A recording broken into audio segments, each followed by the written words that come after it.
TVJ, panalo sa trademark ng Itbulaga.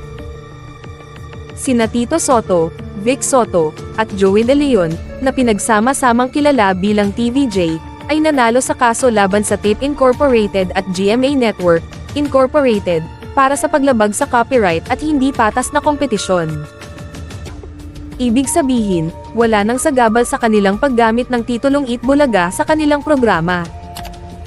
Nitong Biyernes 5 ng Enero taong 2024, bandang alas 5 ng hapon, inanunsyo ng TVJ ang balita sa kanilang Facebook page.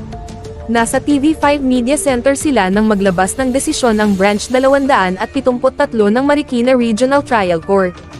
Kaya naganap ang announcement sa set ng kanilang noontime show na EAT.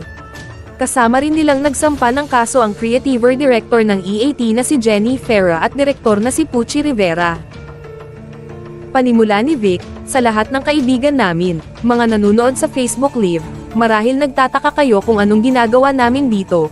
Hindi po kami kakanta, wala po kaming ibebenta, meron lang po kaming sanang gustong ibahagi sa lahat ng ating mga kaibigan, sa lahat ng Dabarkads. Kami po ay nasa TV5 Media Center.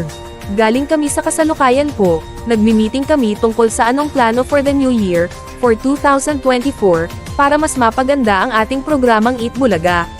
Ngayon, at exactly 4:23 nanograms hapon, kanina-kanina lang, mainit-init pa, nakatanggap si Tito Senador ng email at ito ay may kinalaman sa desisyon ng korte tungkol sa Itbulaga. Kasunod nito ang pagbasa ni Tito sa dispositive portion ng desisyon ng Marikina Regional Trial Court. Saad niya, "Wherefore, justice is hereby rendered in favor of the plaintiffs against the defendants." Ang plaintiffs po ay Tito, Vic, Joey, kasama si Jenny at Direk Pucci.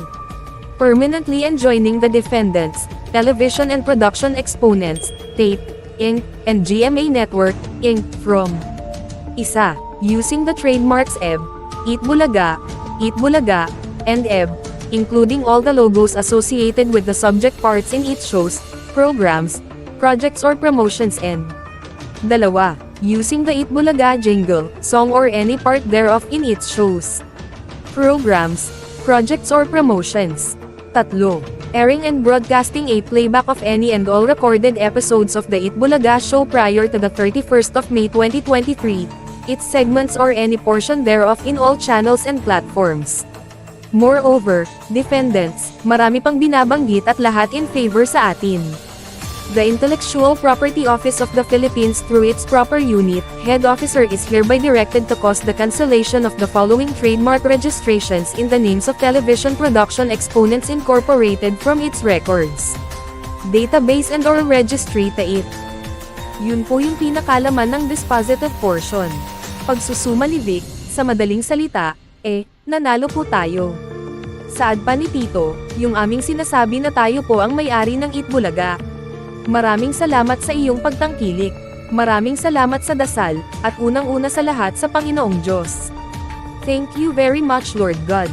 Pagtatapos ni Vic, sa madaling salita, atin talaga ang Itbulaga. Kasunod nito ay kinanta ng buong legit na Barkads at mga staff ng show ang theme song ng Itbulaga. Makikita rin si Jenny sa stage na nakayakap kay Tito.